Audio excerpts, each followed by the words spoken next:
আসন্ন ত্রয়োদশ জাতীয় সংসদ নির্বাচনে 298টি আসনে চূড়ান্ত প্রতিদ্বন্দ্বিতায় থাকছেন মোট 1967 জন প্রার্থী।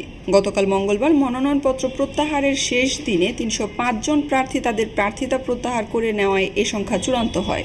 আজ বুধবার নির্বাচন কমিশন চূড়ান্ত প্রার্থীদের হাতে প্রতীক তুলে দিচ্ছে। এর মধ্য দিয়ে আনুষ্ঠানিকভাবে শুরু হচ্ছে নির্বাচনের চূড়ান্ত আমেজ। আগামীকাল বৃহস্পতিবার থেকে প্রার্থীরা মাঠে নামবেন সরাসরি প্রচারে, যা ভোট গ্রহণের 48 ঘন্টা আগ পর্যন্ত চলবে।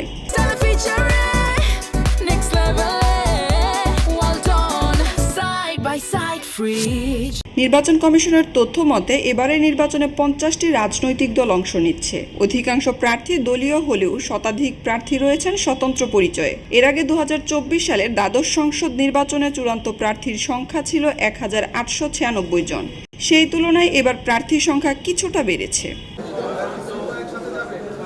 এর আগে গত 29 ডিসেম্বর পর্যন্ত 300 আসনে মোট 2585টি মনোনয়নপত্র জমা পড়েছিল। 30 ডিসেম্বর থেকে 4 জানুয়ারি পর্যন্ত বাছাই শেষে 726 জনের মনোনয়নপত্র বাতিল করা হয়। বাতিলের বিরুদ্ধে 645 জন আপিল করেন, যার মধ্যে শুনানি শেষে 431 জন তাদের প্রার্থিতা ফিরে পায়। এছাড়া মঙ্গলবার শেষ দিন পর্যন্ত 305 জন সরে দাঁড়ানো এখন ভোটের মাঠে থাকছেন 1967 জন প্রার্থী।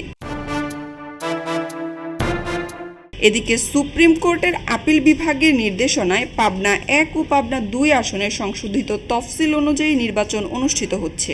নতুন তফসিল অনুযায়ী গত রোববার এই দুটি আসনে মনোনয়নপত্র দাখিলের শেষ দিনে পাবনা 1 আসনে 7টি এবং পাবনা 2 আসনে 5টি মনোনয়নপত্র জমা পড়েছে।